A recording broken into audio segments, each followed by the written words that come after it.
A todos nosotros nos gusta una buena historia. Todos nos gusta una buena historia. Por ejemplo, piense cuánto rato, cuánto tiempo dedicamos en Netflix buscando la próxima serie que vamos a ver. Yo, por ejemplo, vuelvo a mi esposa loca, leyendo los reviews, las opiniones acerca de... Porque quiero encontrar una buena historia, no quiero dedicar horas y después de 4 episodios dentro de la serie darme cuenta, no me gusta. O aquellos que les gusta leer, encontrar un buen libro, un libro que te agarre, que te cautive, que te guste. Nos atraen de manera natural como seres humanos, nos atrae el drama, la aventura. Por ejemplo, en El Señor de los Anillos, la travesía hacia el monte del destino para tirar el anillo ese allí y acabar con el enemigo, ¿verdad? O piense en la Guerra de las Galaxias, la lucha constante de los rebeldes en contra del imperio. O podemos pensar en Harry Potter, en la transformación que Harry, ¿verdad? A través de los libros, la transformación de su carácter, cómo él crece en conocerse, en ser más valiente, su carácter es transformado. ¿Por qué nos atrae tanto el drama? ¿Por qué nos atrae tanto la aventura? ¿Por qué necesitamos una buena historia que nos agarre? Tal vez porque anhelamos que nuestro mundo sea transformado. Porque anhelamos que nuestro carácter, nuestra historia personal sea transformada. Tal vez porque nosotros mismos deseamos formar parte de una buena historia, de una historia significativa. Lo irónico es que mientras nos dedicamos tanto tiempo, tantas horas buscando, viendo, leyendo, no nos damos cuenta que ya formamos parte de una gran aventura, de una gran historia. Y yo me atrevería a decir que formamos parte de la mejor de todas las aventuras, de todas las historias. Nosotros formamos ya parte del gran drama de redención del Señor, de la historia de salvación. Porque si pensamos lo que la Biblia nos enseña, la Biblia enseña que Dios creó a un mundo perfecto para su gloria. Génesis 1 y 2. Pero el pecado entró y maldijo todo. El malo, el enemigo. Génesis capítulo 3. Pero desde entonces Dios ha estado salvando, prometiendo salvación y salvando a su pueblo. Pensamos en todo el Antiguo Testamento, esa historia de salvación del Señor a través del pueblo de Israel. Paso a paso. Pero a pesar de eso, podemos ver también en el Antiguo Testamento que como que la salvación del Señor avanza, pero como que también da pasos hacia atrás. Piensen cuando Babilonia entra y se lleva al pueblo de Dios cautivo. Parecía que la salvación había avanzado y de momento, ¿pero qué pasó? Hasta que el Señor hizo algo decisivo. En el cumplimiento del tiempo envió al Salvador, a su único Hijo, como estábamos cantando, Jesucristo. Basta, quien venció la muerte, el pecado y la maldad. Y desde entonces, el Señor a través de nosotros, a través de su pueblo, ha estado proclamando esa victoria y llevando esa victoria a todo el mundo. Y la palabra nos promete que un día el Señor va a regresar y va a restaurar todo, hacer cielos nuevos, tierra nueva, para que vivamos con Él en deleite eterno, que era ese plan original del Señor. Esa es la aventura de todas las aventuras. Todo libro que se ha escrito, toda película que se ha hecho, toda serie, no importa, todas las aventuras apuntan a la verdadera aventura, a la historia de salvación del Señor. Y nosotros, cada uno de nosotros, tenemos parte en esa aventura. No solamente el Señor nos rescató y nos salvó, sino que también nos llama a nosotros ahora a ir y compartir esas buenas nuevas con otros para que puedan conocer al Señor. Pues esa es la historia que el libro de los Hechos nos ha estado contando estos últimos 9 meses. Es el último capítulo en la historia de redención, en la aventura de las aventuras del Señor rescatando a su pueblo. Estos últimos 9 meses el Señor, a través del libro de los Hechos, nos ha estado despertando a esta realidad. El Señor nos ha salvado y nos ha llamado a compartir esa salvación con otros. Que nosotros mismos somos personajes en la historia de salvación del Señor. El Señor nos ha estado mostrando eso, no solo para animarnos, sino para que también tomemos en serio nuestro papel de compartir el Evangelio con otros y, como he titulado el mensaje, terminemos la misión que el Señor nos ha dado a nosotros como iglesia. Pero todo comenzó en el capítulo 1. Ahí tienen ustedes el capítulo 1 del libro de los Hechos abierto. Luego de la muerte y de la resurrección del Señor, en los evangelios tenemos eso, los discípulos, miren el versículo 6, le hacen una pregunta a Jesucristo. El Señor está con los apóstoles, ya resucitado, pero antes de ascender, y los discípulos, los apóstoles, le hacen una pregunta a Jesús. Le dicen, Señor, ¿vas a restaurar el reino a Israel en este tiempo? Imagínense una película. Finalmente ocurre el clímax de la película. El momento decisivo, a lo que toda la película apuntaba. Pero de repente se pone la pantalla en negro y dice, continuará. Y uno se queda, ¿qué? Pero yo pensé que ya había acabado. Yo pensé que ahora era que esto terminaba, pero dice continuará. Así es que se quedan los apóstoles, así es que se quedan los discípulos cuando Jesús, en vez de restaurar el reino, ya murió, ya resucitó, ya nos salvó. Vamos a terminar esto. En vez de restaurar el reino, les contesta su pregunta en el versículo 8 y les dice, ustedes van a ser mis testigos en Jerusalén, en toda Judea, en Samaria y hasta los confines de la tierra. En vez de restaurar el reino, les da una misión. No solo les da una misión, pero también luego de eso hace dos cosas que son fundamentales. Primero, en el versículo 9, Jesucristo asciende al cielo. Se sienta en su trono como un rey victorioso. Apocalipsis 5 nos describe este momento. El cordero, el león, entrando al trono celestial, recibiendo gloria. ¿Y qué hace? Toma el libro que tiene los 7 sellos. Desde entonces, desde que Jesucristo ascendió, Él ha estado desatando, abriendo ese libro, desatando esos sellos, cumpliendo los últimos propósitos de Dios. Los propósitos finales del Señor para traer su reino. Entre esos propósitos está que nosotros vayamos, compartamos el Evangelio. Jesucristo, cuando asciende al cielo, se sienta en su trono, es como un general de guerra que toma en sus manos los planos y los planes de la guerra. Y supervisando que la guerra se dé tal como el general manda para asegurar la victoria final. Jesucristo, cuando Él asciende, lo que Él está haciendo, se sienta en su trono de gloria para supervisar la misión. También la palabra nos dice que desde allí está intercediendo día y noche por su iglesia, por ti, por mí, para que nuestra fe no falle y alcancemos la vida eterna. Entonces lo primero que pasa, luego de dar la misión, serán mis testigos, Jesucristo asciende. Lo segundo que pasa es que el Espíritu Santo desciende.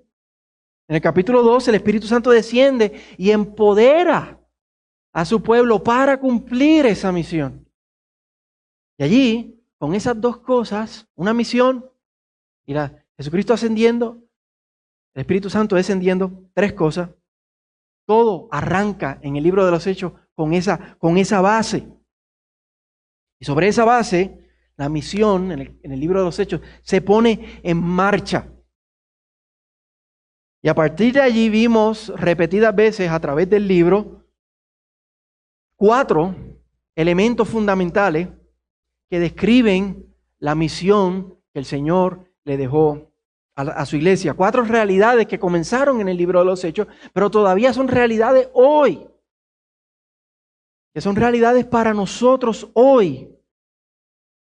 Que continúan hoy para que nosotros podamos terminar la misión que el Señor le dejó a su iglesia y finalmente Cristo vuelva y establezca su reino.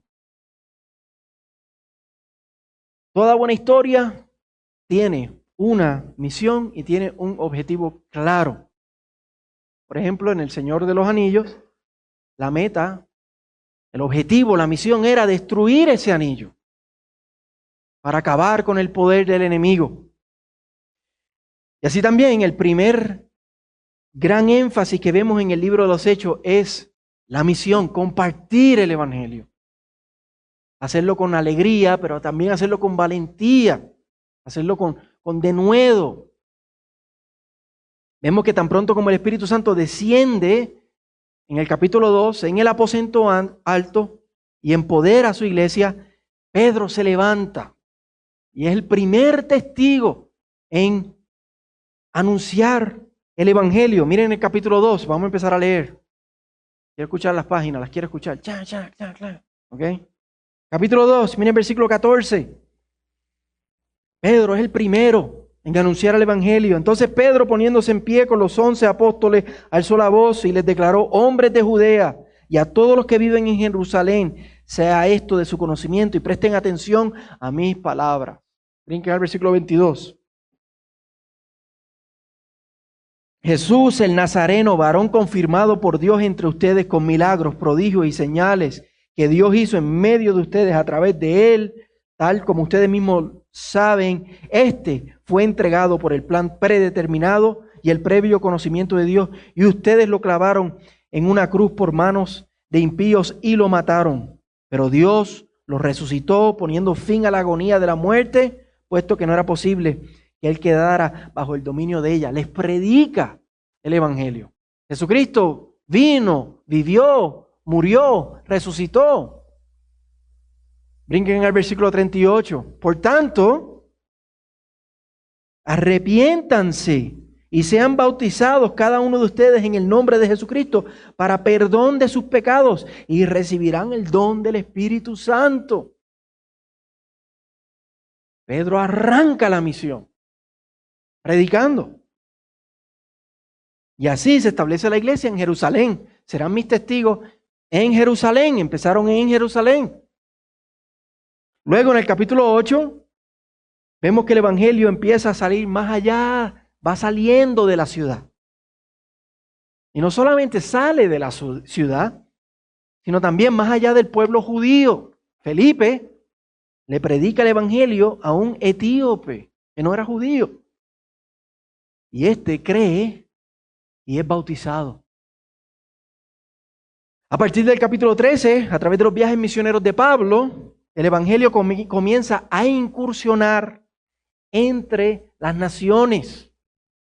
Serán mis testigos Jerusalén, Judea, Samaria y hasta los confines de la tierra. En el primer viaje, capítulo 13 al 14, Pablo llega a Asia Menor, lo que hoy es Turquía. En el segundo viaje, capítulos 16 al 18, se extiende hasta Macedonia. Y en el tercer viaje, capítulos 19 y 20, llega hasta Grecia. Más lejos, más lejos, más lejos. El Evangelio está avanzando, la misión está avanzando.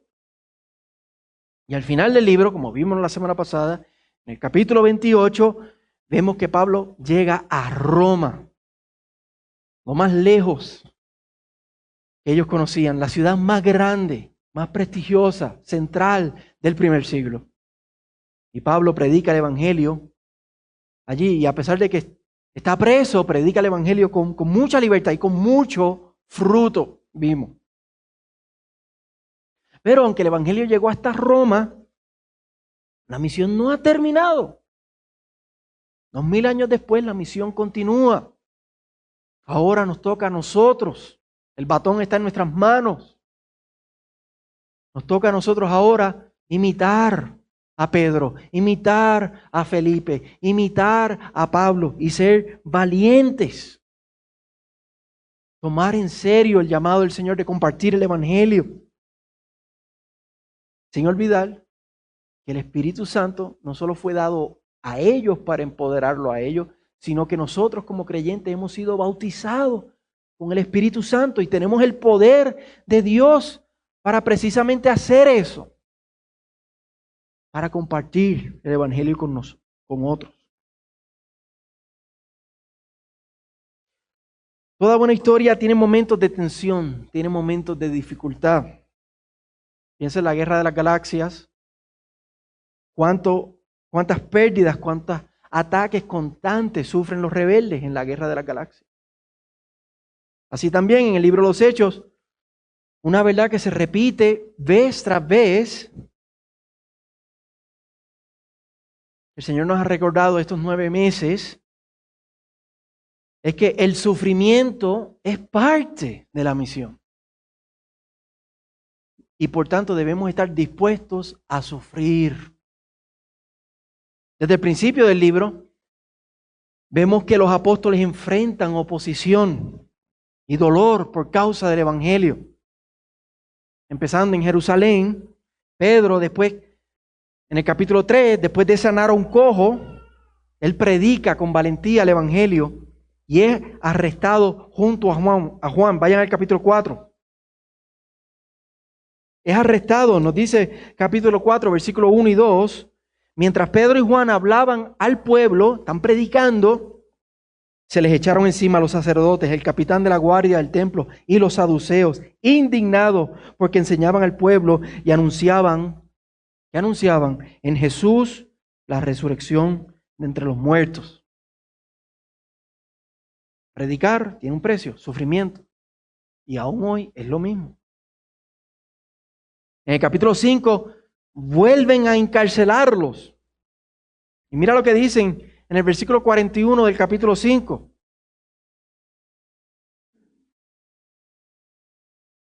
Los apóstoles pues salieron de la presencia del concilio, los encarcelaron y luego los amenazaron y los soltaron. Y ellos salieron de la presencia del concilio regocijándose de que hubieran sido considerados dignos de sufrir afrenta por su nombre. Ellos se consideraban dignos porque estaban sufriendo por causa de Cristo. En el capítulo 7 vemos el primer martirio, el primero de muchos, Esteban. Lo apedrearon por proclamar a Jesús. En el capítulo 12, el segundo martirio, Jacobo, el hermano del apóstol Juan. Herodes lo manda a ejecutar. Después vimos Pablo durante sus 3 viajes misioneros, sufrió repetidas veces en cada viaje, sufrió abusos, persecuciones, rechazos, y no solo, sino con los compañeros de viaje. Y aún así, él sufriendo, vaya al capítulo 14, este fue uno de los versos que más repetimos todo este tiempo.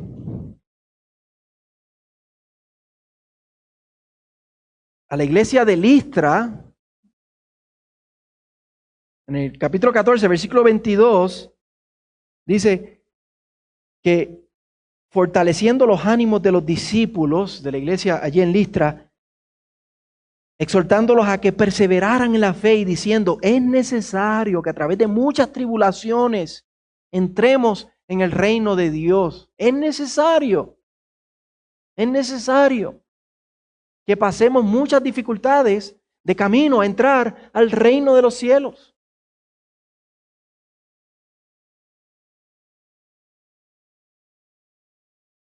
Después de su viaje en el capítulo 22, Pablo regresa a Jerusalén y allí es acusado injustamente y encarcelado por 2 años en Cesarea, 2 años de su vida. Finalmente lo llevan a Roma, donde pasa 2 años más arrestado, esperando para ser visto por César.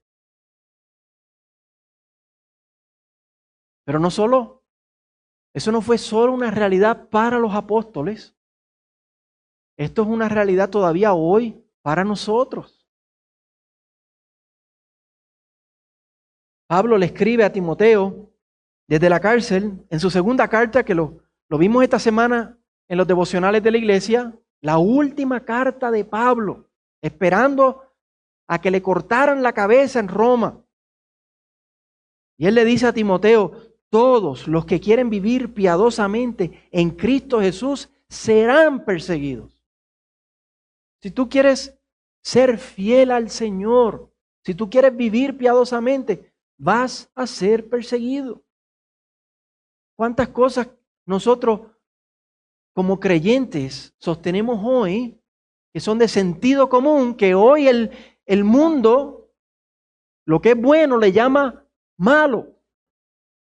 Y si usted declara esas cosas, ya sea en persona o ya sea en las redes sociales, usted sabe que las personas empiezan a hablar, empiezan a decir que uno que uno odia, que uno no es ni cristiano por sostener los principios básicos de la palabra de Dios.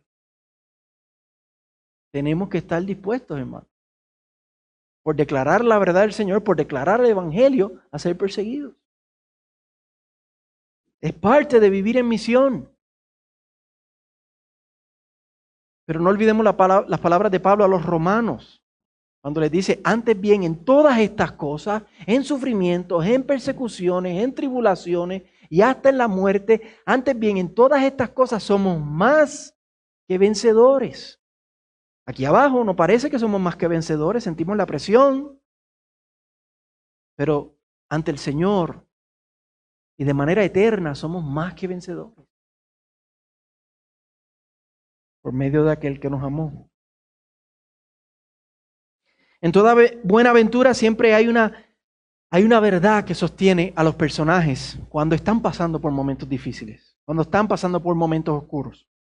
En la guerra de la galaxia, la verdad que lo sostiene es esa fuerza invisible, lo que ellos llaman el poder de la fuerza, que los guía, que les da esperanza, que los anima, aun cuando están sufriendo.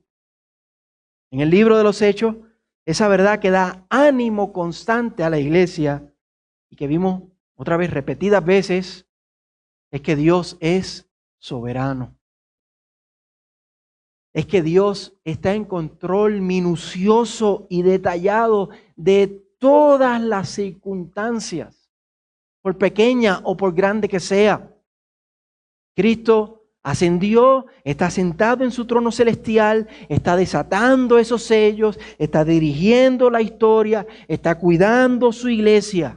Él es el general que está en mando de la misión. Y por eso, pase lo que pase, nosotros como su iglesia podemos estar tranquilos y confiar. Desde el principio del libro vimos la confianza del pueblo de Dios en acción. Capítulo 1, desde el capítulo 1. Vayan al capítulo 1. Vamos a darle para atrás, para adelante, para atrás, para adelante. Cuando deben reemplazar a Judas, que se había quitado la vida y necesitaban otro apóstol. Miren el versículo 24. Los apóstoles que quedan orando al Señor, dice, después de orar, dijeron, tú, Señor, que conoces el corazón de todos, muéstranos a cuál de estos dos tú has escogido. Tú eres el soberano. Esta misión es tuya. ¿A quién tú has escogido? En el capítulo 8, vayan al capítulo 8. Aunque se desata una gran persecución, luego de la muerte de Esteban en Jerusalén, se desata una gran persecución. Lucas, que es el que escribe el libro, nos muestra que Dios tenía un propósito con esa persecución. Miren el versículo 1, la segunda parte. El versículo 1 dice, en aquel día se desató una gran persecución en contra de la iglesia en Jerusalén y todos fueron esparcidos por las regiones de Judea, a Samaria, excepto los apóstoles. ¿Cuál era la misión? Serán mis testigos Jerusalén, Judea y Samaria, y hasta los confines de la tierra. Pero hasta este momento en el libro todavía estaban en Jerusalén. Miren el versículo 4. Así que los que habían sido esparcidos iban predicando la palabra. La persecución se desata, pero Dios, aún con esa persecución, tenía un propósito, y era que su evangelio avanzara. Avanzara. En el capítulo 16, vayan al capítulo 16. Durante los viajes misioneros de Pablo, el Espíritu Santo guía a Pablo y sus compañeros con instrucciones claras, con instrucciones específicas mientras ellos iban. Miren el versículo 6. Pasaron por la región de Frigia y Galacia, habiendo sido impedidos por el Espíritu Santo de hablar las palabras en Asia. El Espíritu Santo le está diciendo a dónde ir, a dónde entrar y a dónde no entrar. Miren el versículo 9. Por la noche se le mostró a Pablo una visión. Un hombre de Macedonia estaba de pie suplicándole: pasa a Macedonia y ayúdanos. Cuando tuvo la visión, enseguida procuramos ir a Macedonia, persuadidos de que Dios nos había llamado para anunciarle el evangelio. Luego, después de todos los sufrimientos que Pablo sufre en Jerusalén, cuando vuelve a Jerusalén, el Señor le asegura a Pablo algo que cambia todo. Vayan al capítulo 23, 11.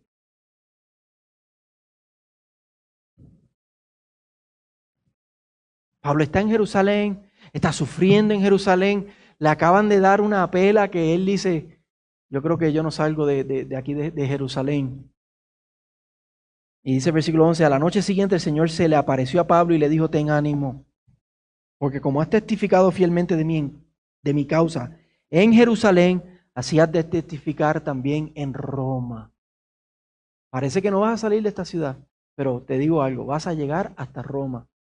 Y el Dios soberano, que controla todas las cosas, desde ese momento, hasta 2 años después que él llega a Roma, el Señor cuidó cuidadosamente de él para llegar hasta allá. Y vimos un ejemplo bien claro de eso cuando estaba navegando hacia Roma. Vayan al capítulo 27. Cuando estaba navegando hacia Roma y había algo que parecía que descontrolado, de lo cual Dios no podía tener control de esto. Esa tormenta feroz, que miren cómo Lucas la describe en el versículo 20. Mira las palabras que Lucas usa: como ni el sol ni las estrellas aparecieron por muchos días, y una tempestad no pequeña se abatía sobre nosotros. Desde entonces fuimos abandonando toda esperanza de salvarnos. Pero en medio de esa oscuridad, Dios se le aparece a Pablo y le dice, mira el versículo 24, no temas, Pablo, has de comparecer ante César. Están ahí en medio del Mediterráneo, en esa tormenta descontrolada. Pero el Señor le dice, no temas, has de comparecer ante César. Pero ahora Dios te ha concedido todos los que navegan contigo. El soberano, aún en medio de esa tormenta, se abandonaron. No vamos a sobrevivir esto, pero el Señor le dice, no se va a perder, no se va a morir nadie, nadie.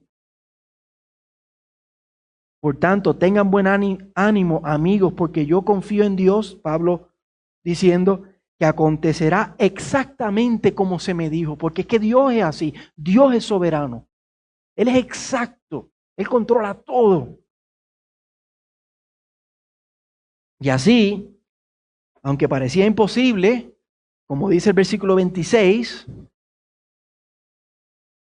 encallaron en la isla chiquitita y diminuta de Malta en medio del Mediterráneo.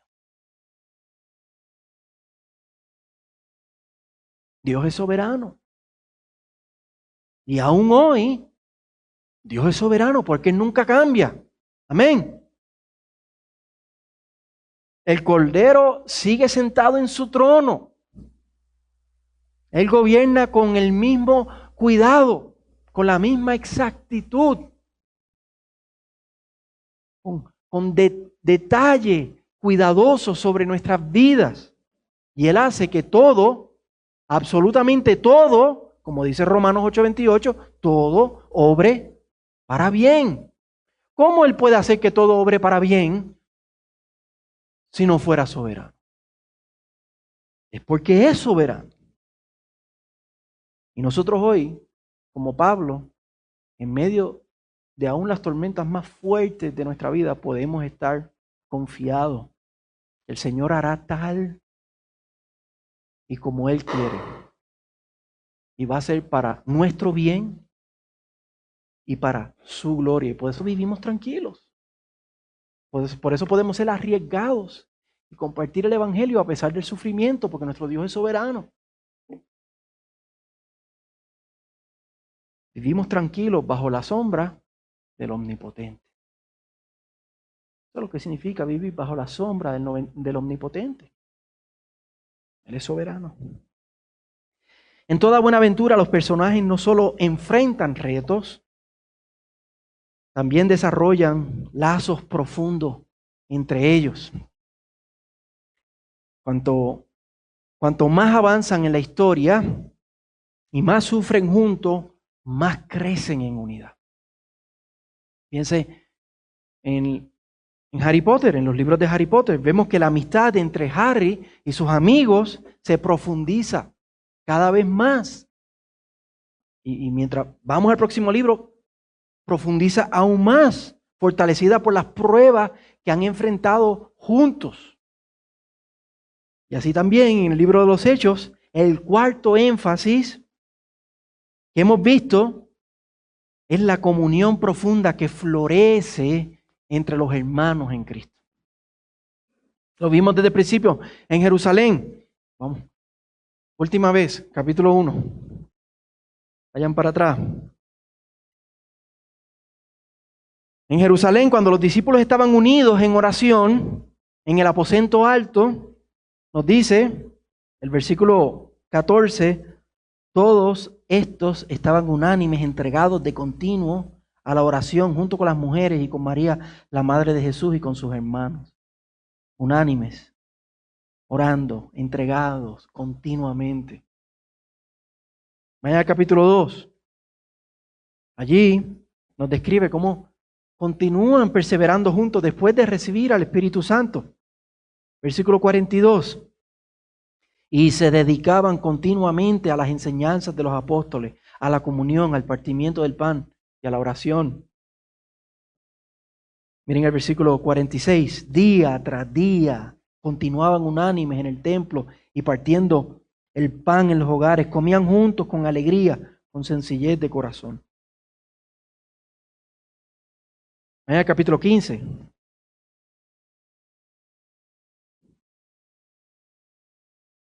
Más adelante allí en el capítulo 15 el Evangelio ha comenzado a alcanzar a las naciones y surgen tensiones entre judíos y gentiles.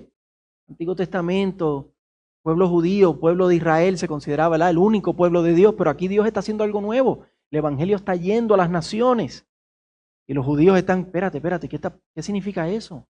No éramos nosotros, ¿y por qué ahora el Evangelio? ¿Qué significa eso? La iglesia en el capítulo 15 se reúne y afirma con claridad que ya no hay diferencia entre judíos, entre gentiles. Ya se acabó la diferencia. Ahora son un solo pueblo de Dios, unidos por la sangre de Cristo. Miren el versículo, como ellos dicen eso en el versículo 9. Y ninguna distinción hizo entre nosotros, los judíos, y ellos, los gentiles, purificando por la fe los corazones de todos. Miren el versículo 11. Creemos más bien que somos salvos por la gracia del Señor Jesucristo, de la misma manera que ellos también lo son. Judíos, gentiles, salvos de la misma manera por la gracia del Señor. Unidad. Ya no hay pared de separación. Vimos también en el capítulo 20, vaya al 20, cómo ellos cuidaban y priorizaban como iglesia los momentos de comunión.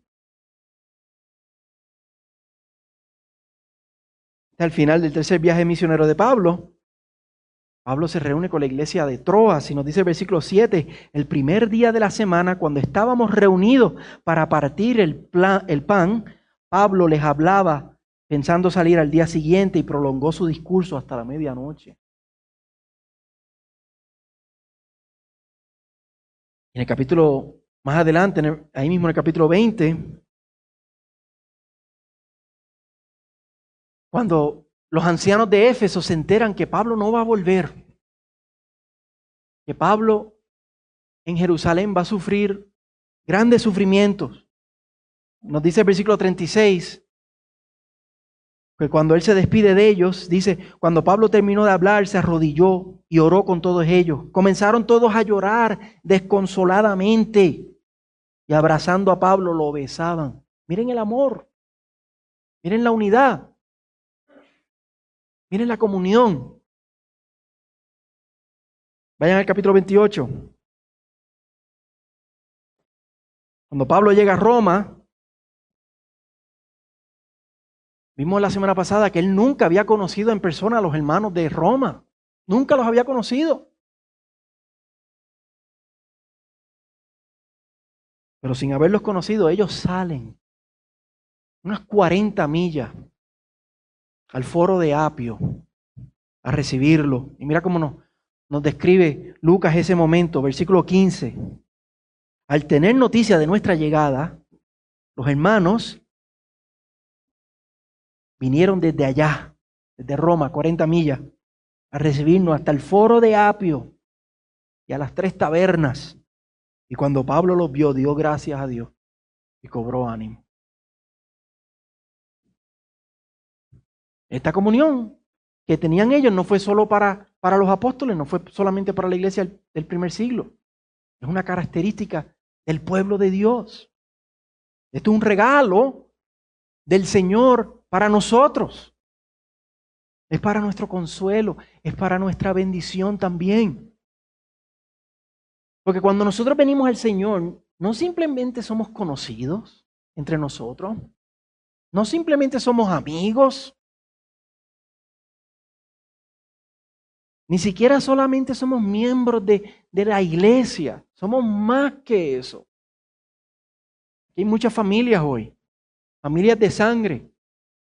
Espiritualmente, cuando venimos a Cristo, venimos a ser familia de sangre, unidos por la sangre de Cristo, por la sangre del Salvador. Por eso somos hermanos y hermanas.